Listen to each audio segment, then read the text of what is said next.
তো nuclear cross section আসলে কি?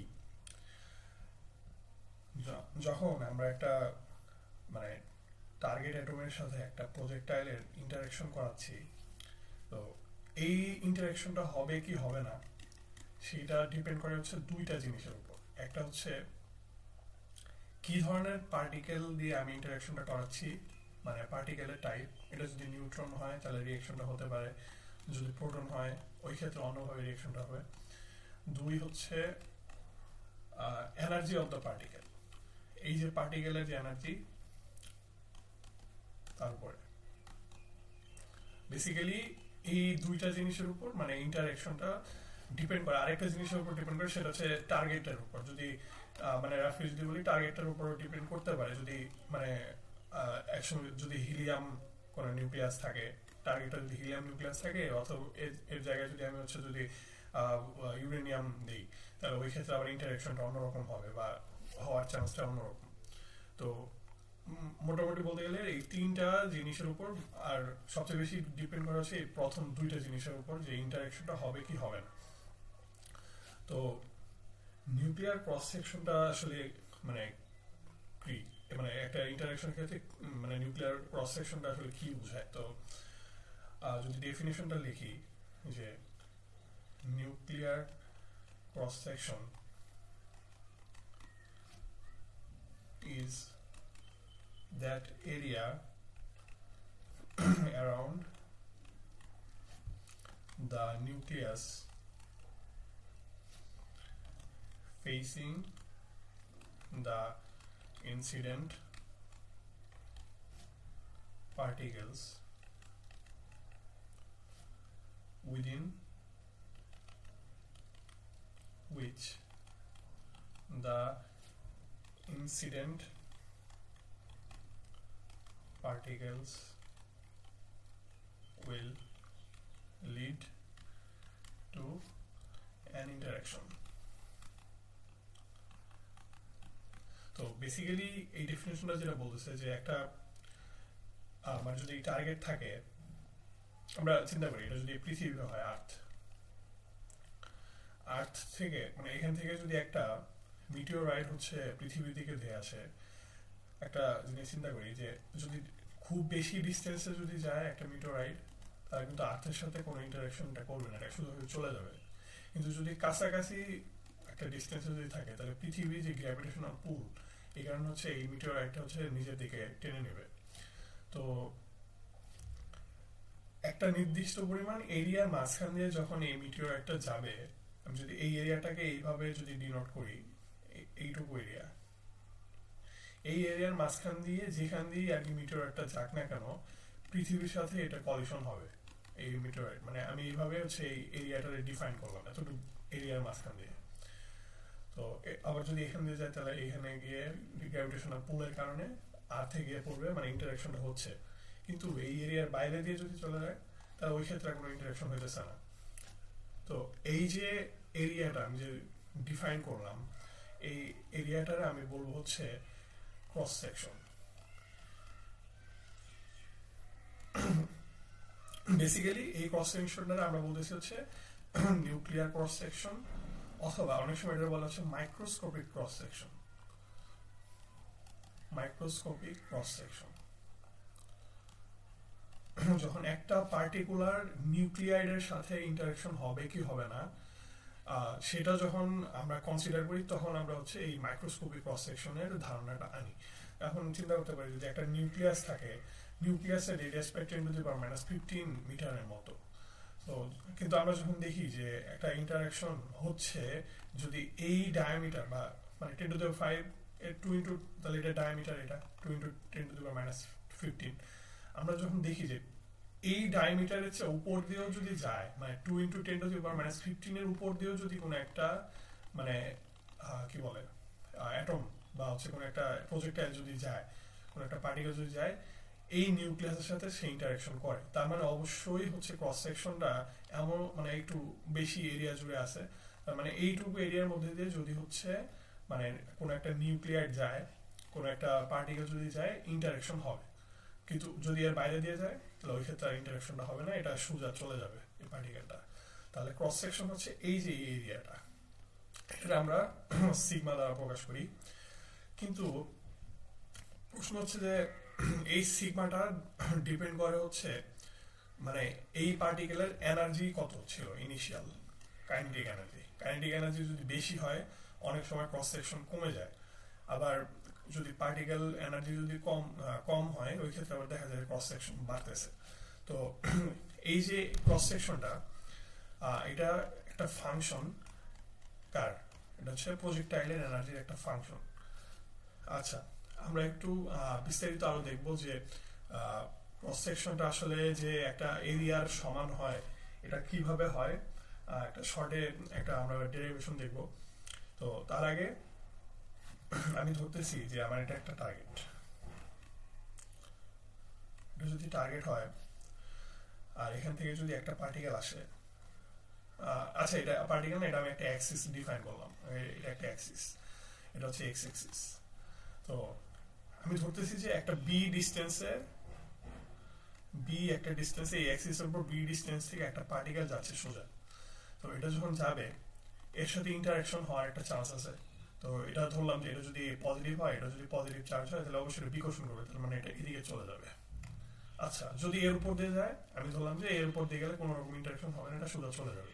তাহলে আমার এই পার্টিকেল তখন আমি আর কনসিডার করতেছি না, শুধুমাত্র যেটা হচ্ছে বি ডিস্টেন্সের মধ্যে দিয়ে যেটা যাবে সেটা হচ্ছে একমাত্র ইন্টারঅ্যাকশন হবে। যদি এদিক দিয়ে যেত তাহলে ইন্টারঅ্যাকশন হতো, যদি এদিক দিয়ে যায় তাহলে ইন্টারঅ্যাকশন হবে, কারণ বি ডিস্টেন্সের মধ্যে আছে, তার মানে এইটুকু এরিয়া জুড়ে হচ্ছে আমার ইন্টারঅ্যাকশনটা হতে পারে। এখন যদি একটা পার্টিকেল যায় তাহলে এটা এইভাবে সোজা চলে যাবে।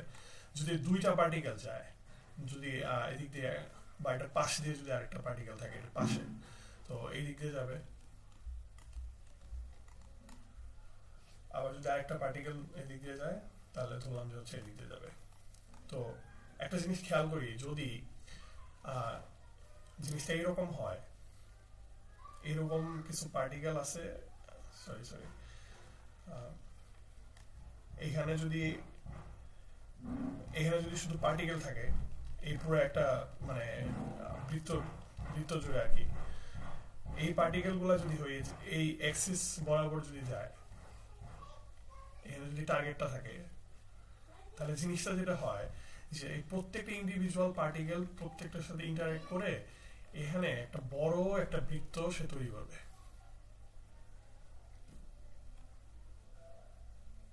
প্রত্যেকটা পার্টিকেল ইন্টারঅ্যাক্ট করতেছে, করার পর এটা এই দিক দিয়ে চলে যাচ্ছে, একটা এই দিক দিয়ে চলে যাচ্ছে, একটা এই দিক দিয়ে চলে যাচ্ছে, জিনিসটা এরকম এই দিক দিয়ে যাচ্ছে, একটা এই দিক দিয়ে যাচ্ছে। আবার যেগুলো একদম যদি সোজাসুজি যেত তাহলে ওটা কিন্তু 180 ডিগ্রিতে ব্যাক করতো, তার মানে আমি এখানে একটা বড় একটা গ্যাপ পাইতেছি, এই জায়গাটা হচ্ছে গ্যাপ, এই জিনিসটা হচ্ছে এরকম। তো এইখানে যদি আমরা যদি চিত্রটা একটু ভালোভাবে দেখি তাহলে এখানে একটা চিত্র আমরা দেখবো, মিনিট, এই যে এটা, তো হোল চিত্রটা হচ্ছে এইরকম যে এইখান দিয়ে পার্টিকেল গুলা যাচ্ছে, যাওয়ার পর এখানে একটা মানে বড় একটা রাউন্ড তারা তৈরি করতেছে। এখন একটা জিনিস আমরা এটার ভিতরে মানে ঢোকার আগে একটা কনসেপ্ট আমরা একটু ক্লিয়ার করবো, সেটা হচ্ছে যে সলিড অ্যাঙ্গেলের জিনিসটা। সলিড অ্যাঙ্গেল কি? সলিড অ্যাঙ্গেল হচ্ছে মূলত একটা 3D রিপ্রেজেন্টেশন অফ অ্যাঙ্গেল। এখন 2D অ্যাঙ্গেলের ক্ষেত্রে আমরা যেটা জানি যে যদি এটা একটা অ্যাঙ্গেল হয়, এটা যদি থিটা হয়, আর এটা যদি তার মানে বৃত্ত চাপ হয়, একটা বৃত্ত চাপের দূরত্ব যদি এস হয়, তাহলে এস আর এটার সম্পর্ক হচ্ছে এস সমান আর থিটা, তার মানে থিটা ইকুয়াল টু হচ্ছে এস বাই আর। সলিড অ্যাঙ্গেলের ক্ষেত্রে যেটা হয় যে এখানে যেমন একটা লাইন ছিল বৃত্তচাপটা, এর একটা লাইন থাকবে না, এই বৃত্তচাপটা হবে একটা এরিয়া। যেমন জিনিসটা এরকম, যদি এরকম হয়,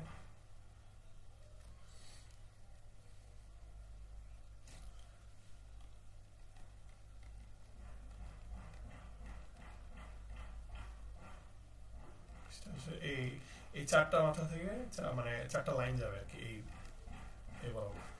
আচ্ছা, তাহলে প্রত্যেকটা দূরত্ব 4, এটা যদি একটা এরিয়া হয় তাহলে, আর এই যে অ্যাঙ্গেলটা এখানে একটা 3D অ্যাঙ্গেল তৈরি হচ্ছে, যেখানে একটা অ্যাঙ্গেল ছিল মানে দুইটা লাইনের মধ্যবর্তী জায়গা, এখানে হচ্ছে 4টা লাইনের মধ্যবর্তী জায়গা। তো তো এটার আমরা ওমেগা দ্বারা প্রকাশ করি। ওমেগা সমান হচ্ছে বড় হাতের ওমেগা সমান হচ্ছে এস থিটা যেমন ছিল এস বাই আর, ওমেগা সমান হবে এ বাই আর স্কোয়ার। তো এটা হচ্ছে আমার 3D অ্যাঙ্গেল বা সলিড অ্যাঙ্গেল যেটা আমি বলি। এটার একক হচ্ছে স্টেরিডিয়ান, সম্ভবত বানানটা এরকমই, স্টেরিডিয়ান আর হচ্ছে রেডিয়ান। আচ্ছা, তো এটা হচ্ছে সলিড অ্যাঙ্গেলের কনসেপ্টটা, যে একটা 3D অ্যাঙ্গেল আমি সলিড অ্যাঙ্গেল দ্বারা রিপ্রেজেন্ট করতেছি। এখন এই জায়গায় খেয়াল করি যে যখন পার্টিকেল গুলা এখান দিয়ে যাচ্ছে, এদিকে পার্টিকেল গুলা যখন এদিক দিয়ে যাচ্ছে, তখন এরা কিন্তু টার্গেটের সাথে একটা অ্যাঙ্গেল তৈরি করতেছে। আমি যদি এই বড় বড় সারফেসটা যদি আমি নিই, এইখান থেকে হচ্ছে এই বরাবর প্রত্যেকটা লাইন আমি যুক্ত করলাম, একটা ছোট একটা পোর্শন আমি আর কি নিলাম ওখান থেকে কেটে। তো ছোট পোর্শনটা আমার টার্গেটের সাথে যে অ্যাঙ্গেলটা তৈরি করতেছে, এটা আমি ছোট পোর্শনটা যেহেতু আমি ধরতেছি হচ্ছে এটা ডিনোট করলাম ডি সিগমা প্রাইম। এই এরিয়াটা, এই পুরো এরিয়াটা হচ্ছে ডি সিগমা প্রাইম। তো এই অ্যাঙ্গেলটা যে 3D অ্যাঙ্গেলটা যেটা তৈরি করছে, এটা হচ্ছে ডি ওমেগা। তাহলে সর্বদা আমি বুঝতেছি যে আমার যে অ্যাঙ্গেলটার রিলেশন আমি লিখতে পারি যে ডি ওমেগা সমান লেখা যাচ্ছে d sigma prime divide by হচ্ছে আর স্কোয়ার। এই যে এই ফর্মুলা অনুযায়ী নিচে যে ফর্মুলাটা আমি যে লিখলাম, এই ফর্মুলাটা এই যে omega equal to a by r square, এই ফর্মুলা অনুসারে আমি এই চিত্র থেকে দেখতেছি যে ডি ওমেগা সমান d sigma prime divide by হচ্ছে আর স্কোয়ার। আচ্ছা, এখন একটা জিনিস খেয়াল করি, আমার যদি এই এরিয়াটা যদি হয়, আচ্ছা আমার এই এরিয়ার কিন্তু এমপ্লিফিকেশন হয়ে, মানে আমার এই এরিয়াটাই পুরোটা ইন্টারেকশন করে কিন্তু, মানে এই এরিয়া থেকে যতগুলো পার্টিকেল গেছে ডি সিগমা থেকে, এটা আমি যদি ডি সিগমা দ্বারা ডিনোট করি, ডি সিগমা, এই এরিয়াটা কিন্তু পুরাটাই হচ্ছে এই এরিয়ার মধ্যে যে পার্টিকেল গুলা ছিল সবগুলা ইন্টারেক্ট করেই কিন্তু হচ্ছে এই যে ডি সিগমা প্রাইম এটা তৈরি করতেছে, ডি সিগমা প্রাইম এটা তৈরি করতেছে। এখন এই এরিয়াটা যদি বেশি হয়, ডি সিগমাটা যদি বাড়ে, তাহলে ডি সিগমা প্রাইমও বাড়বে, কারণ এই এরিয়াটাতে যতটুকু পার্টিকেল ছিল এগুলো ইন্টারেক্ট করে আসলে ডি সিগমা প্রাইমের যে পার্টিকেল গুলো, এগুলো মানে ইন্টারেক্টেড পার্টিকেল গুলো আসলে এখানে। তো যদি এই এরিয়াটা আমি বাড়াই, ডি সিগমার এরিয়াটা যদি বাড়াই, তাহলে ডি সিগমা প্রাইমের এরিয়াটাও বাড়বে। এখন ডি সিগমা এরিয়া প্রাইম যদি বাড়ে, তাহলে আমি ডি সিগমা প্রাইম আবার কি দেখলাম, যে ডি সিগমা প্রাইম যদি বাড়ে, ডি সিগমা যদি বাড়ে ডি সিগমা প্রাইম বাড়বে, আর ডি সিগমা প্রাইম যদি বাড়ে, তাহলে ডি ওমেগার পরিমাণও বাড়বে। তার মানে আমি একটা রিলেশন লিখতে পারি যে ডি সিগমা যদি বাড়ে, তাহলে ডি সিগমা প্রাইমও বাড়বে, আর ডি সিগমা প্রাইম যদি বাড়ে, তাহলে ডি ওমেগার মানও বাড়বে। তার মানে এখানে একটা রিলেশন আমরা দেখতে পাচ্ছি যে d omega is proportional to D sigma. তো ডি ওমেগা সমান লেখা যায় কে টাইমস ডি সিগমা। তো এখান থেকে লিখতে পারি যে ডি সিগমা সমান হচ্ছে 1/k ডি ওমেগা, আর 1/k কে আমি আরেকটা কনস্ট্যান্ট লিখতেছি, এটা ডি দিয়ে লিখতেছি ডি ওমেগা ডি সিগমা। তার মানে ডি সমান লেখা যায় কি, ডি সমান লেখা যায় d sigma by d omega. আচ্ছা, তো এই যে ডি, এটার নাম আছে একটা, এই কনস্ট্যান্টের নাম হচ্ছে ডিফারেনশিয়াল ক্রস সেকশন।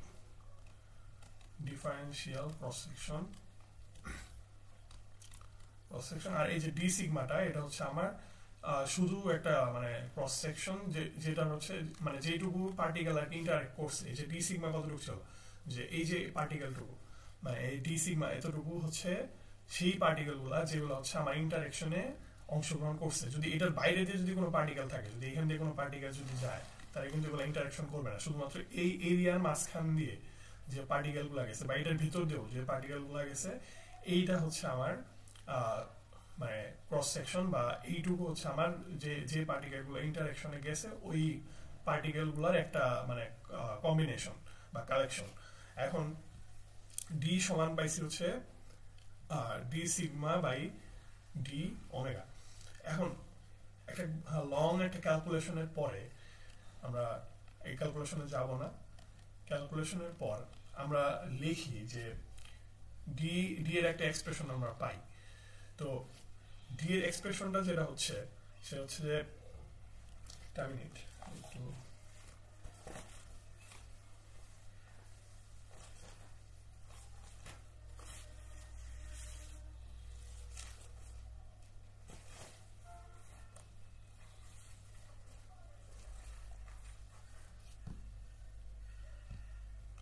সেটা হচ্ছে যে ডি এর ভ্যালু যেটা আসে সেটা হচ্ছে b by sine theta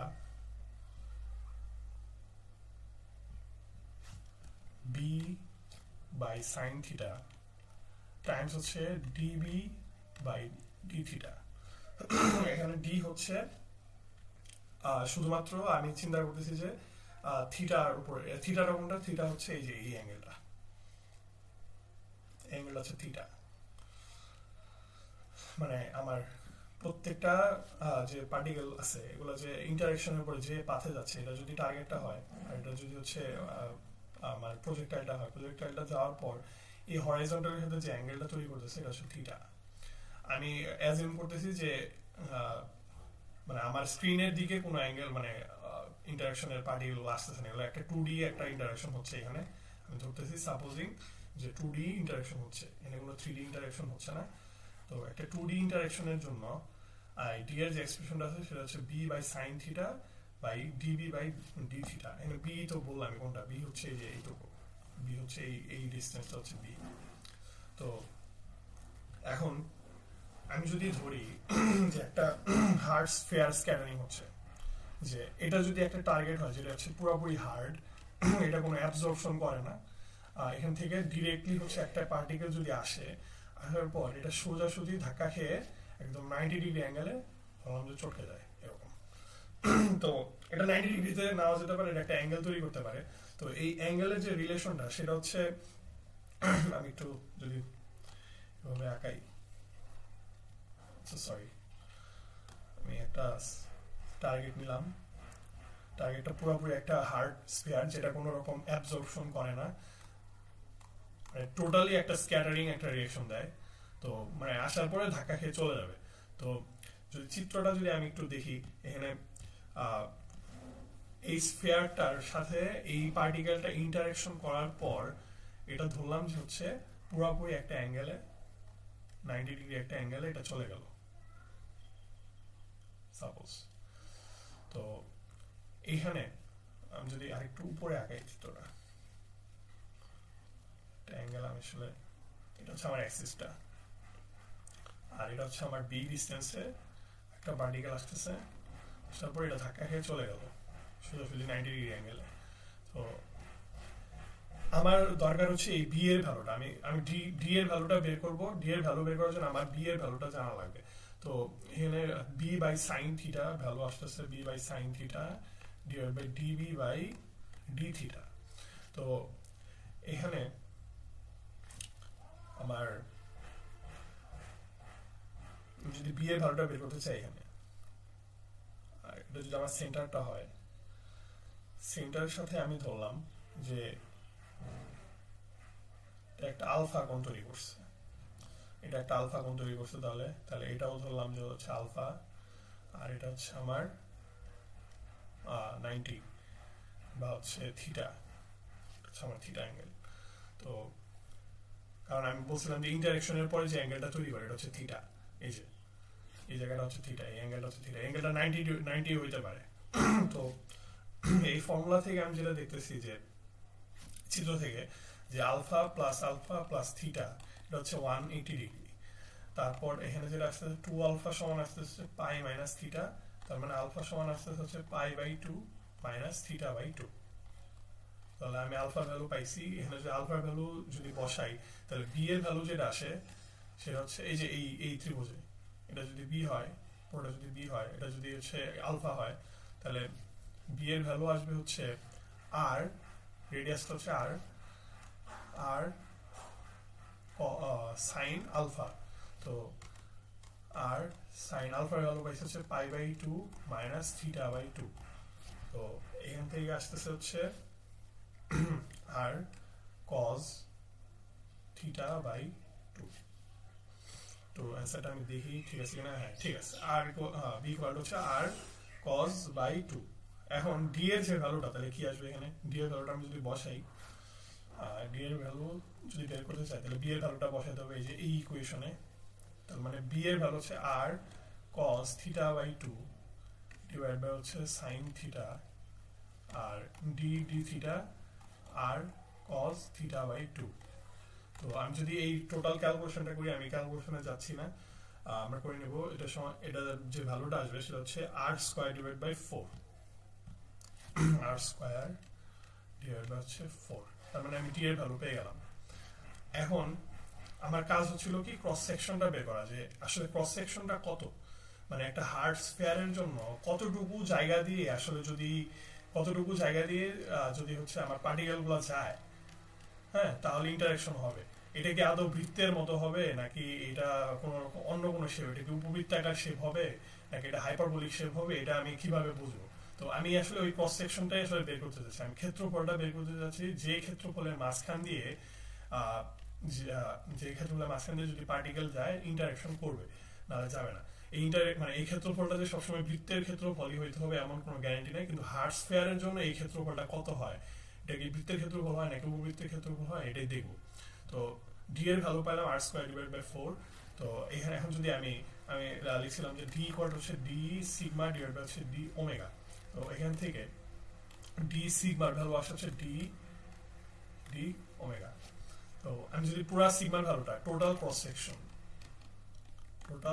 section যদি বের করি, তাহলে আমাকে ইন্টিগ্রেশন করতে হবে ডি সিগমার উপরে। তার মানে ডি সিগমা সমান আসবে integration of D D omega. তো